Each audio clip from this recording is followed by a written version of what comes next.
All right. Good afternoon, everybody. Welcome to the Advisor Growth Show. Today, we have another very unique guest, which I'm very excited to introduce. His name is Geordan Waldman.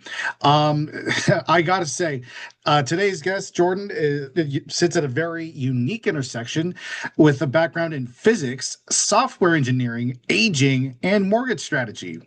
And basically, he's saying that most everybody is looking at their finances completely backwards. And we're really eager to hear this perspective. So, to lead off, Jordan, for most people who are just meeting you, what do you do and what's your core thesis? Sure.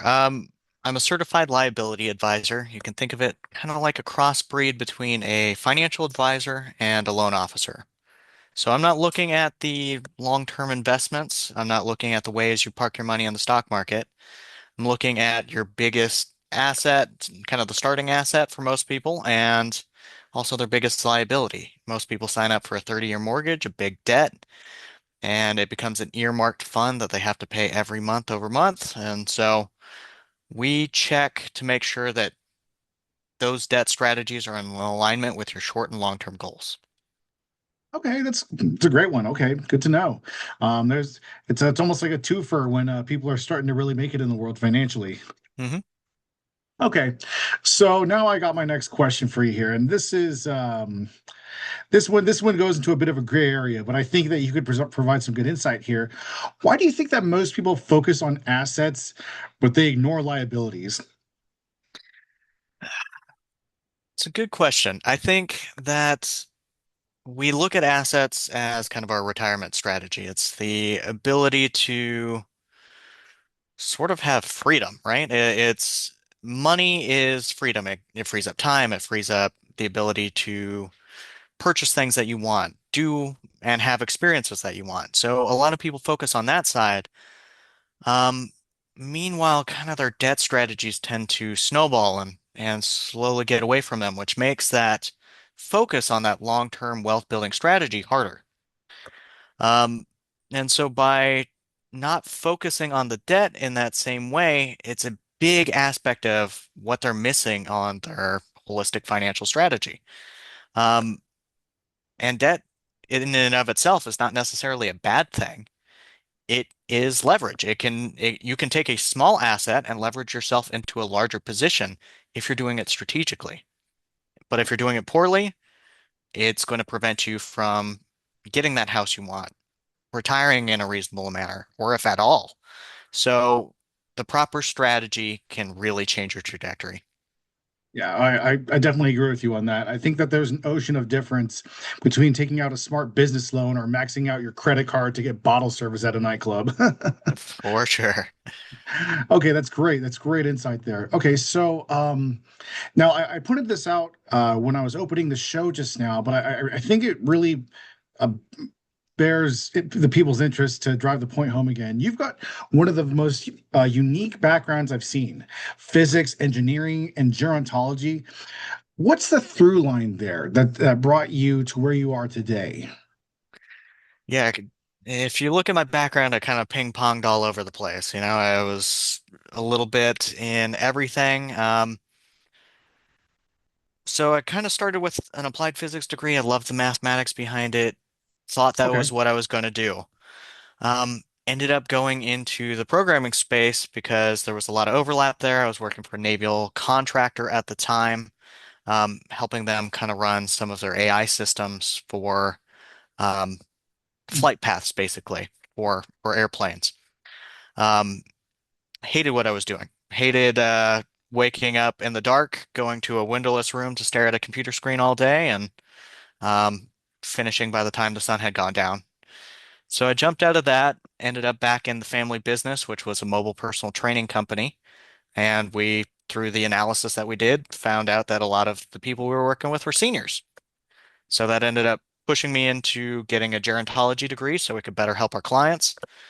COVID hit, and like many Oh, people, COVID was the big transition into something new for a lot of people. So for me, because we were in all these senior living facilities, I had to pivot a little bit to find ways to make ends meet. And so ended up in the mortgage space, taking that mathematics and that understanding of what helps people retire well. And I've turned it into a career of helping insurance agents and financial advisors help their clients set the stage for financial success in the long run. It's fascinating. I think you really hit a good point there with the COVID being a big transitional year for everybody. It was a rough one, but I think that whatever what doesn't kill us make it stronger. Yeah, and So I feel like all of the skill sets that I've learned through everything else I've done really solidified in this new career path to create kind of the unique animal I am, I guess you could say. yeah.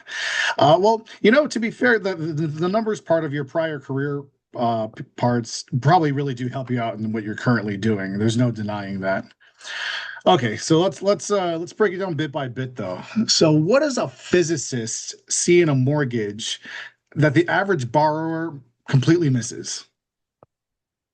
So I think with all things finance, it's complicated. Most people see the numbers, Yeah. but there's also this very tangible emotional element to how we handle our finances, how we are risk averse to debt or risk prone to debt. But someone could be very risk prone to debt and risk averse to investing. Or they're very different strategies that are brought about by family and our upbringing. So there's that emotional element that people are dealing with. I'm working more on the numbers element and then presenting solid options of like you've got A, B, or C on your debts. Uh, you can get this kind of mortgage. You could get mortgage B or mortgage C. Here's the pros and cons. And then somebody can make an informed decision. But I've run the numbers for you that it's going to cost you this much money. It's going to be this kind of monthly expense if we pay off these debts rather than these debts through your mortgage. Actually, you're going to improve your cash flow more. You might have more equity and cash out to invest. So it's about strategy in the analysis, and then somebody can let me know based on their gut reaction what path they want to take. Okay, that's good. I like that. Okay, so this also is kind of touching on something you brought up a moment ago. Was there a moment where you realized that debt could be treated like a system instead of just a product? When did that happen for you? Actually, how I became a certified liability advisor is what kind of changed our thought process on how we're managing debt. We're trained by Todd Ballinger, who's the one that set up the certification process for liability advisors. He is a financial advisor by education, ended up taking multiple mortgage companies public, and started teaching these courses to loan officers. And really, the loan process for most lenders is you get your realtor partners, and they, send you deals, and then maybe you build a network and do refinances on those same deals. But the average lender, or sorry, the average realtor does 0.87 deals in a year. Wow. They're not even, there's more houses or there are more realtors in the market than there are houses in the market. And so other than some top level producers that are closing multiple deals a month, most realtors don't close one in a year, maybe one in a year. So we started switching our mindset of, well, who else is in the finance space? Who needs us to free up cash flow so that they can help their clients invest more wisely and build that safety net faster? And so we switched our mindset and the system followed. Okay. That's great. That's great. That's a good one. It's funny you brought up about real estate agents. I heard that there's just like a really broad spectrum of success in real estate agents, where most of them are just they got their real estate license and they don't really use it. And then there's just the very few at the top that are constantly grinding, selling, they're moving tons of houses. That's what everybody thinks of when they think of real estate agents, the ones on the bus benches. Yeah. So, okay. All right. I'm dying to ask you this one. How did working in gerontology change how you think about money and risk? Well, so a large part of that education was definitely the health and wellness side, the physiological changes, the mental changes. But a large part of it was also things that set you up for financial success in retirement or really hindered your ability to. And so looking at retirement and what sets people up for success kind of changed how I think about finance in general, that the actions that you do today will absolutely have an effect on how well off and successful you are in 30 years. You have things like compounding interest, which say you start 7 years later, you could have half as much money because of the way money compounds. So starting now, little changes now to set yourself into the right trajectory can have huge changes down the line. So we focus on helping people kind of where they're at, whatever life transition they're at, do it with success, do it with grace, and move into those new life changes with better financial outcomes. Good to hear. Okay. What did you learn about aging that most financial advice ignores? Um, that we are, most people think as we kind of age, we get less unique, but actually we get more unique. That the wear and tear on our bodies, for instance, um, can be absolutely different. You might have somebody who is in their 90s and as healthy as somebody who's in their 70s. And it could be huge changes, genetics, lifestyle, um, you know, uh, day-to-day activities. When you're preparing for that eventual transition into retirement, you have no idea whether you could be dying tomorrow or you could live into your hundreds. My great grandmother, for instance, she lived to 106. And so she had to kind of set herself up as if she were living to that. And luckily, she had that familial support to help take care of her.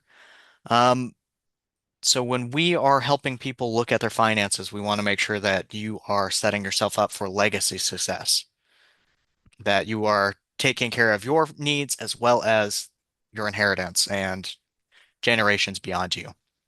Okay. That's a great angle. I like that. Okay, so I want to get more into your liability thesis here, okay? So Mhm. most advisors focus on assets like investments, retirement accounts, etc.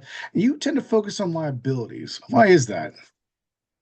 It is a unique area that most people aren't in. So within the liability side, you'll have either people working in debt settlement Hmm. or a loan officer,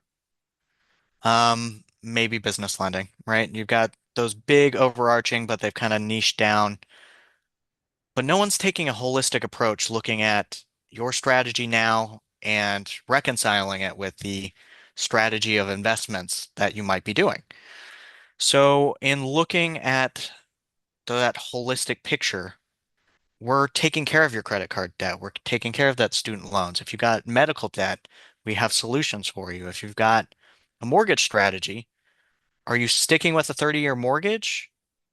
Because just the discussion alone around rate may not be a good discussion. It may be that the structuring of your loan could help you save hundreds of thousands of dollars over the life of your loan or help you pay off your home in 5 to 7 years compared to a 30-year mortgage.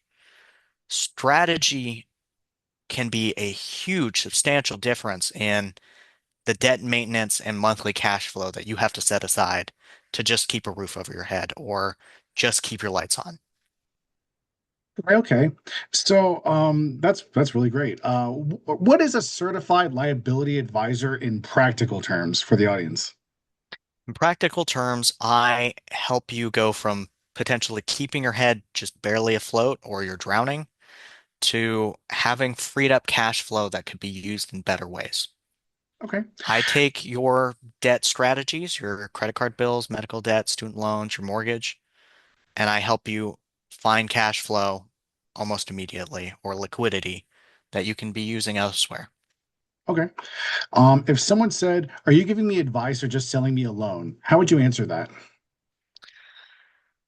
I would say that I'm acting in an advisory capacity that it doesn't necessarily mean that you even qualify for the loans that you might be asking for, or even that I'm selling you a product. But if you work with me, you're working with a partner for life, that we can help you stage by stage, any new uh, life stage or life circumstance that comes up, we can help you improve your financial positioning compared to where you're at. Okay, okay. So when you say debt can be a wealth building tool, what do you mean and what do you not mean? Wealth is, or debt is leverage. It can take a small down payment and control a much larger asset, your house. It can be a chance of borrowing from your future self for liquidity today in the form of credit cards. So, using it strategically, it can lead to opportunities, opportunities that can then be invested, grow into new opportunities. When used well, it can leverage into millions of dollars. When used poorly, it can set you hundreds of thousands of dollars in debt. So the right strategy and the right, we call it the lag, the liability asset gap, otherwise known as arbitrage, of what is your debts, how are they being used strategically in assets, and the gap between them can be the difference between substantial retirement income and wealth growth or substantial debts that may require a bankruptcy or something along those lines. So having the right strategy can be all the difference. Okay, and so to clarify, would you say that that's the difference between smart leverage and dangerous leverage? Yeah, I mean anything you're doing in the finance world, you need to look at the safety, the liquidity, and the return on the investment or liability that you're managing, right? Safety meaning how risky is it? Is it, well, for instance, if you're in a risky mortgage, uh, are you likely to lose the house? Are you likely that if you have a job loss, can you still afford to keep that roof over your head? Or on the investment side, well, if I throw all my money in the stock market and the stock market crashes, where like how safe is that money? What protections do I have? The liquidity is how quickly can I access that money?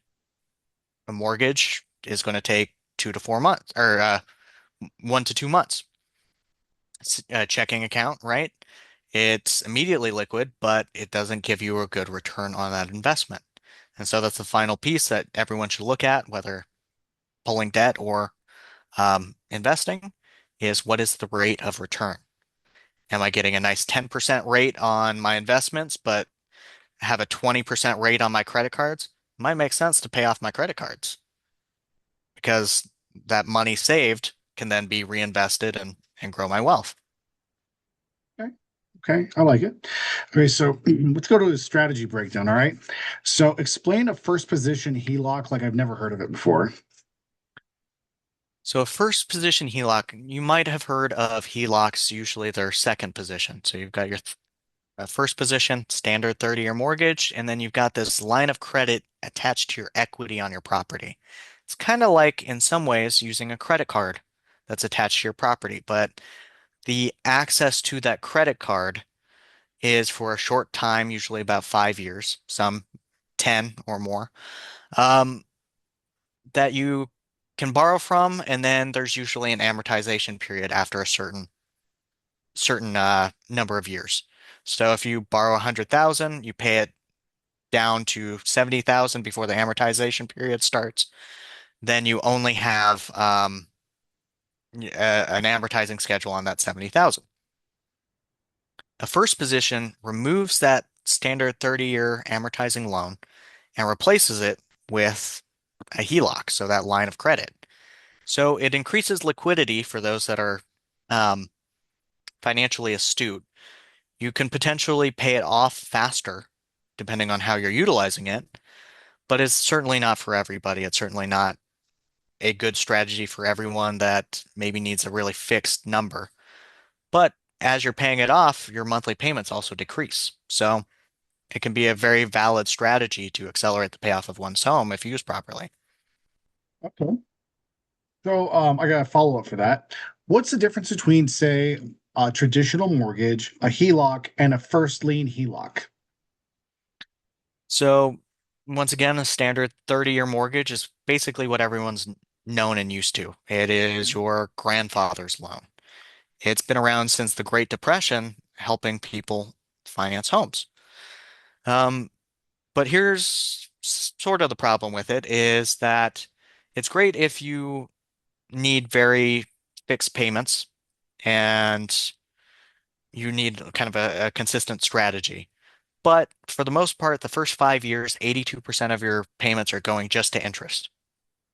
So you're barely touching your principal during your loan. The average person ends up refinancing every 3 to 5 years, either to pull out more equity or to get a better rate. So it's a pretty inefficient strategy for paying down your home, and it's costly. Okay. Usually, the dollar you borrow, you have to pay it back $1.50 just in interest. So you're paying back, say you borrowed 100,000, you're paying back 250 to pay off the whole loan. HELOCs are a line of credit, usually parked on top of your 30-year mortgage to pull out some extra equity. It's a useful strategy. It's liquid, usually simple interest for the first borrowing period. A first position HELOC is taking the HELOC, moving it to the first position when tied with the right strategy, like our Home Select loan, an FDIC insured checking account. Your income is immediately working to pay down principal first rather than interest. So it helps you accelerate the loan, save on interest expense if used properly. Okay. So why does cash flow matter so much in these strategies? Uh, we live lives of cash and cash flow. Okay. You can't keep your lights on with equity alone. Okay. You need that funds. You can't eat equity. You need those funds to turn it into food. You need it to turn it into investment opportunities. So we live lives of cash flow and we can only spend that money usually once. So that cash flow really determines the lives we live. Okay, fair enough. So critics say velocity banking is just budgeting wrapped in a sales pitch. What's fair about that criticism and what isn't? I mean, it is ideally for those that are more liquid. It works better for those that are not living month to month, but it takes a lot of the guesswork out of it. It automatically is doing a lot of those skill sets for you and sheltering you interest rapidly, usually that same day that cash flow is deposited into the account. The part that I'd say usually the budgeting doesn't quite stress is that I'm sure you've heard of Dave Ramsey, right? Yes, His yes, strategy definitely. is retire debts as quick as possible, take a 15-year mortgage, pay that down with every available extra dollar. The problem is, what happens if you lose your job? Well, your bank's going to be like, oh man, I really have been appreciating that you've been paying extra. It's been making the bank extra safe. Um, but you've got 2 months to make your payments, otherwise we're evicting you from your house. So this home select strategy, this first position HELOC, it gives you a little bit more safety that if you lose your job, so long as you have that line of credit, the interest gets tacked back onto the line, it incrementally climbs, but you're not seeing derogatory hits on your credit. You have more breathing room and safety net than a standard 30-year or 15-year mortgage. It's protective, and that's why in the 20 years that type of loan has been around, there has been zero defaults as far as we're aware. Impressive. Okay. So this kind of ties into the question I just asked. Let's talk about where this breaks. Okay, what kind of person should not use these strategies? So once again, this is a great strategy for somebody who is cash flow positive. If you Okay. are squeaking by month to month, this strategy may not be right for you, or at least right for you at this time. Okay. We've had people that, because this type of loan, the qualifications, you need reserves in order to be qualified, and you need a certain credit score and certain DTI requirements. It's the same with any other kind of mortgage loan that you might get into, or business lending even. Um, but we can help you strategize how to get there if this is the kind of loan that you absolutely want to get into. We can help you potentially pull out that equity, retire a bunch of credit card debt, get the reserve requirement you need, and then get into the loan. But it's not great for everybody if you are tight on monthly income, or you have habits of uh, really hyper leveraging yourself in credit cards. Treating your house as a credit card is a very risky strategy. It's not for you. Um, if your credit scores are tight, you're probably not going to qualify for this loan. Can find some other strategies for you that can help you at least improve cash flow rather than going this route. So it's not for everybody, but that doesn't mean there aren't other strategies that can improve where you're at. You shouldn't feel like you are absolutely stuck and you will never improve. There are always ways to get you to a better position. Okay. It's good to know. So, this kind of touches on something you brought up. How do you screen for discipline? Because math is one thing, but behavior is another. Yeah, it certainly is.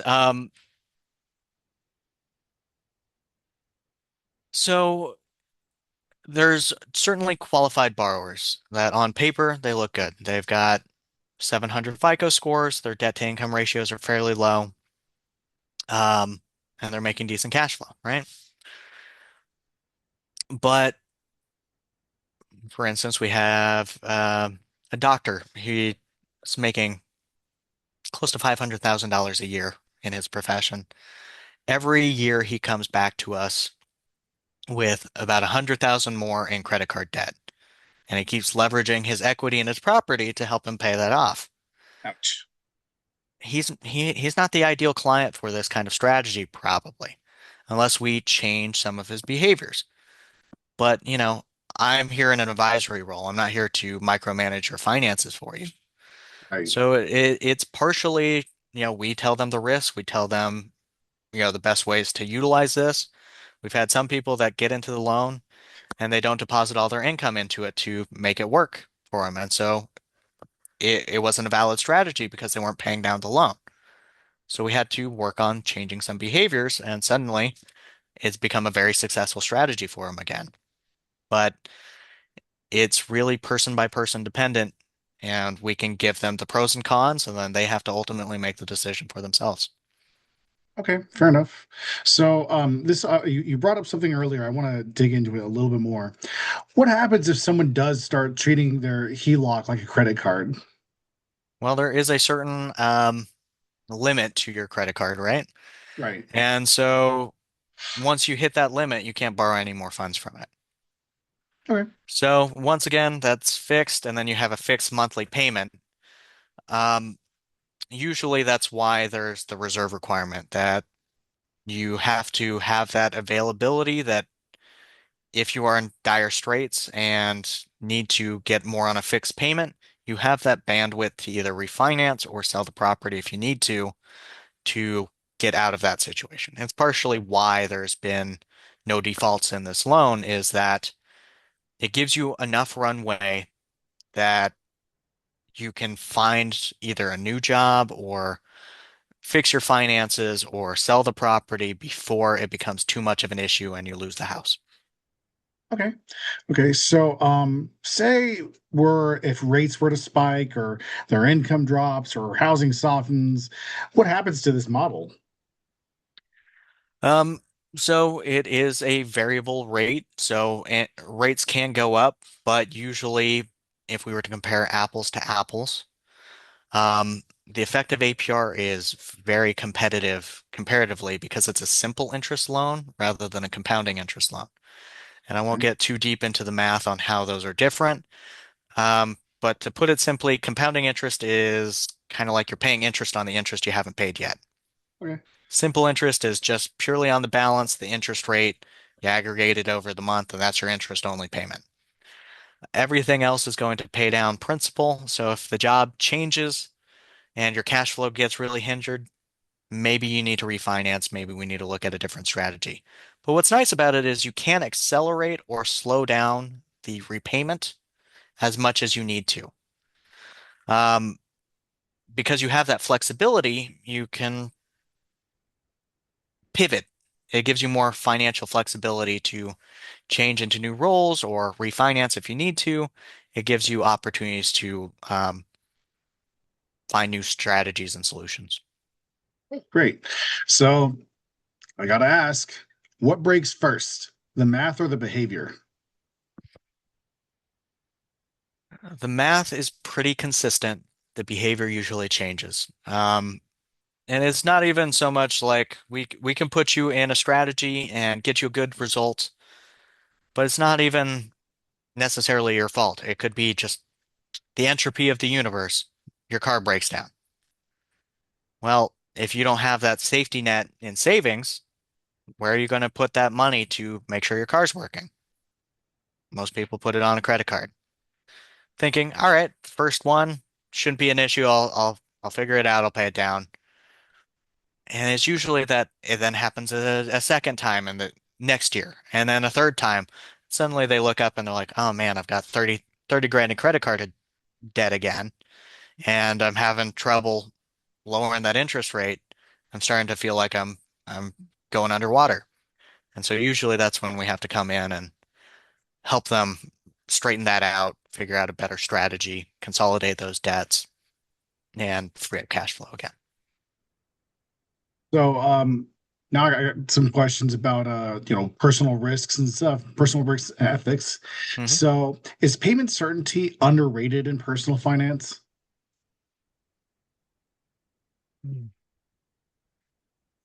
I think it can be important. It is certainly important in that you feel like you know what your monthly expenses are going to be. You know what your monthly cash flow is going to be. You're not having this unexpected spike. Um, so there is certain factors to be considered if you are risk averse or your cash flow feels tight when it like big unexpected expenses or you don't have that saving safety net can certainly make things problematic. So the certainty is a large part of the conversation. Um, and it's really dependent on the adversity to risk as well as how you feel like you're managing your cash flow. Okay, see here. Okay, so a 30, some people would say a 30-year fixed mortgage may be inefficient, but it's predictable. How much is that certainty worth? That is a multifaceted question. The certainty is very useful in that you've got your monthly budget certainly earmarked. You know exactly what those expenses are looking like. You've signed over or signed on to that risk and say, yep, I feel like I can handle these payments every month. Um, but yeah, it is very inefficient. Yeah, all of your interest expenses are front loaded. Most people don't make the transition from paying more in your monthly payment towards interest than to principal until year 18. And most people don't get to year 18. Most people refinance at least once, if not multiple times in that 18-year stretch. So while you're slowly grinding down on um, your principal, it's not very efficient. There's a reason it's going to take you 30 years to pay this loan off. Okay. So if lenders can freeze or reduce HELOCs, is it really liquidity? So it is some liquidity, but yeah, in declining markets, a HELOC strategy may not necessarily be the best strategy. Usually it's the second positions. First position HELOCs, they've got their fixed term and that, for instance, the Home Select one is a 30-year, so you have access to that line for the 30 years. Um, in terms of second positions, yeah, you do have to take that into consideration. It's kind of like credit cards. If you pay off your credit cards, they may drop that line amount on you and you lose out on some of that liquidity. Okay. Okay. Let's see here. So, what's the line between strategy and then just over leveraging people, though? Strategy is, at least in my opinion, we're kind of like doctors. Our goal is to do no harm. That you need to be, if I'm putting you into a mortgage or putting you in a debt strategy, the goal is to get you to a better position than you were months ago and what you'll be in a few years. If we can see that, then I feel like I've put you in a good place. You feel like you've seen the analysis and feel like you're in a good place. You accept that risk. Over leveraging is, I think, usually what comes when you're dealing with maybe not a highly educated loan officer necessarily, or loan shark or something who doesn't care about the risk to you, just wants the deal closed. And you'll kind of feel that those high pressure tactics of, I'm going to get you done, I'm going to get this loan done, just sign on the dotted line, ignore the fine print. I want to make sure that you're informed the whole way through and you're accepting of the risk and you have the pros and cons at your disposal before you even sign up or before you finish that final disclosure. Okay. Okay. So, what's the worst misuse of home equity you've ever seen? Worst misuse. Um, that is a good question. I haven't seen a lot of misuse. Um, I would think it's mostly, I mean, I kind of go back to that doctor example though, is somebody who, actually another example. We had a guy who he was $250,000 in credit card debt, and he was going to pull out the equity from his property to fix that problem. And while it would have gotten him into a better position, better monthly cash flow, it was actually easier to help him get those debts resolved outside of his mortgage than leveraging the mortgage. So once again, the right strategy, um, hyper leveraging your home, getting way back up into the 80% DTI range wouldn't help. We had another guy he had recently purchased. He was trying to take out a little bit of extra equity that he wouldn't have been able to qualify for. And so instead, we told him take some of those assets that you have, pay down the credit cards, then take the savings from the credit card, pay a little extra into your mortgage to get rid of mortgage insurance, and his cash flow improved by about $1,000 in a 6 month strategy. So the bad strategy would have been, you know, get into MI and uh, hyper leverage that home. The good strategy was using your assets to your advantage in a more strategic way. Good answer. Okay, so you said this traditional retirement model might be under pressure. What replaces it? Sorry, one more time. If the traditional retirement model is currently under pressure, what would replace it? That was a good question. One of the papers I wrote was about the three-legged stool of retirement that we used to have. You used to have pension, yes, you used to have Social Security, and then you used to have your assets and savings. Right now, most people don't have pensions anymore, unless you're a few specific industries, teachers, cops, firefighters, stuff like that. Social Security is highly strained. There's consistent threats of it becoming insolvent. So the only thing people are leveraging now is assets, and most people aren't saving enough. The cost of living has gone through the roof. Income hasn't really kept pace with those new cost of living. So it's becoming harder for a lot of people to strategize. Equity is a large part of it, but not everyone's going to have house. So it really becomes about setting up a plan early and diversifying that growth. But once again, you're going to need to talk to a financial advisor. I'm not a financial advisor, so I can't advise on that front. But yeah, finding ways to reduce your debt liability as much as you can because once you retire, you're on very fixed income. So reduce that monthly expense as much as you can so you have more money or you're borrowing less from the asset so that keeps on growing while you're still in the retirement stage. Okay. Um, how does mortgage strategy change for someone in their 30s versus 50s versus retirement? 30s, usually somebody's a first-time home buyer, Yeah. usually. Um, so getting into the home can be a challenge. Either they don't have the savings or income hasn't quite picked up yet. They may be finally are settling into a new role that is allowing them to think about buying a home for the first time. But it's also around the stage that people are having kids, maybe having another kid, so they have to think about how these strategies work. The right kind of loan to get into the property is certainly a big aspect of it. And then also like how are you using the down? Are you using the down payment for like a 20% down? Well, that might help you on the mortgage insurance front, so your monthly payments is less, but now you've cut down those tens of thousands of dollars that could be growing in other ways. So we can help you look at the down strategy or the leverage on that front. Um, at the 50-year mark, you're probably refinancing again, either to pay off some debts because you're looking at the retirement strategy and maybe realizing you're not having enough. Kids are going off to college, maybe.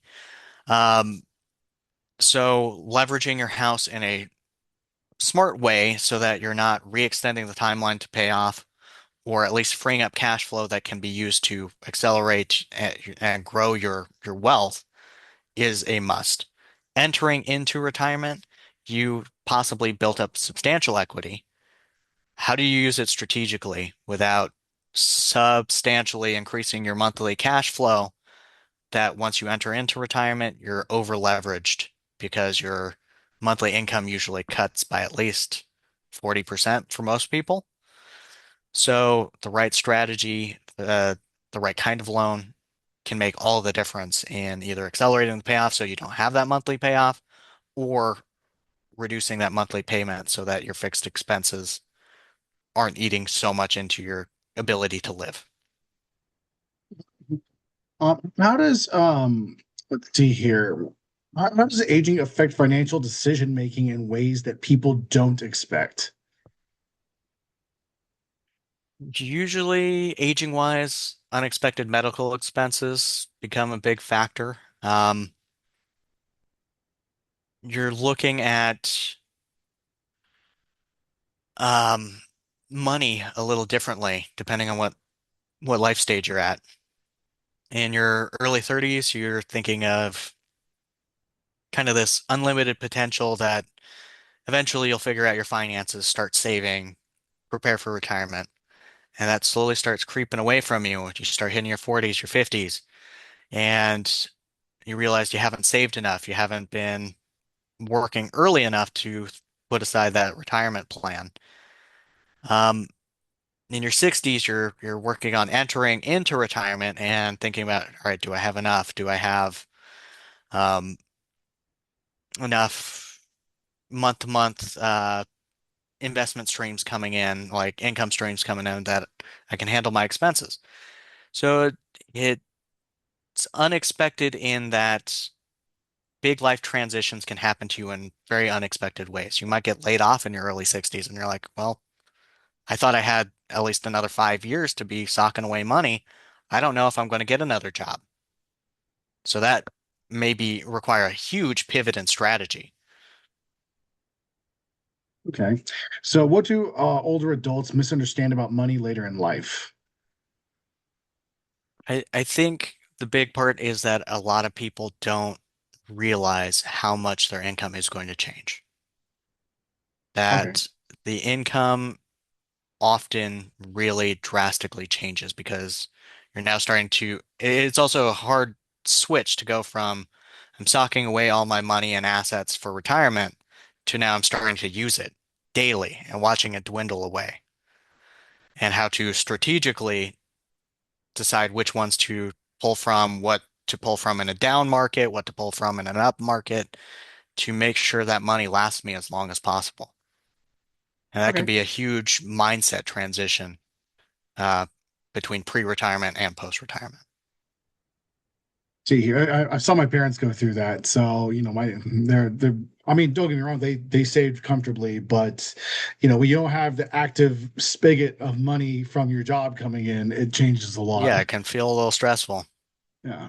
Okay, so what are the biggest red flags people should watch out for before restructuring debt? Um, Biggest red flags you should look at is the strategy.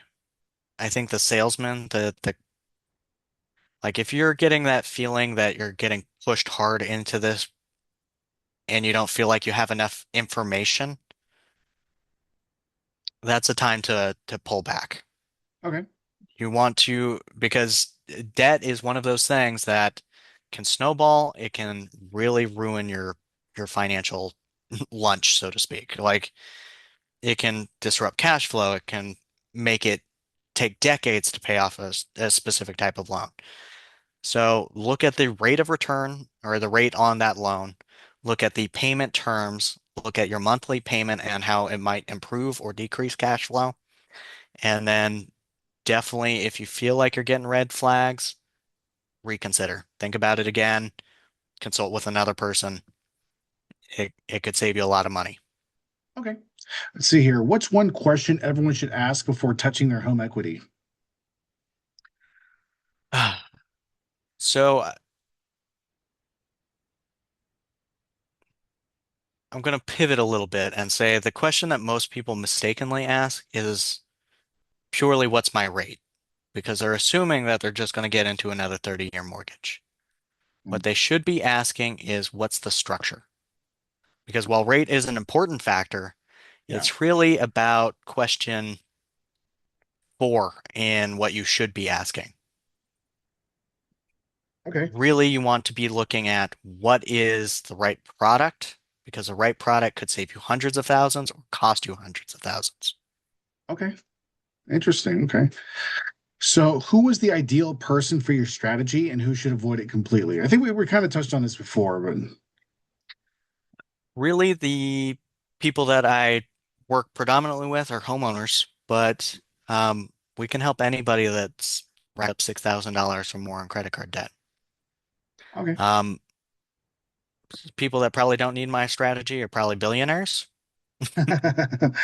Yeah. Anybody else, they could probably use some help if they're not financially astute in handling their finances, and we're kind of the quarterbacks of the financial world because we see your credit score, we see your assets, we see your cash flow, and then we can point you in the right direction. You don't have a CPA, we know a bunch that can help you on your tax fronts. You don't know wealth advisors and insurance agents that can help you protect your house, protect your spouse or kids, protect that legacy and grow that wealth. We can put you in touch with the right kind of people.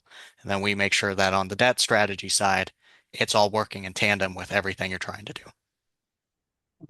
Uh, Man, this has been a really informative interview. You might be one of the brightest people I've interviewed. Okay, so I appreciate Jordan, it. of course, yeah, we appreciate it here. Jordan, where can people find you? You can always find me on LinkedIn or currently working at Geneva Financial. So you can always find me there and we'll be happy to help you out. All right, that's Jordan Waldman with Geneva Financial. As you can tell, he really knows what he's talking about. I had a blast interviewing you today. As for audience, we'll see you on the next episode. Thank you. Thanks for having me.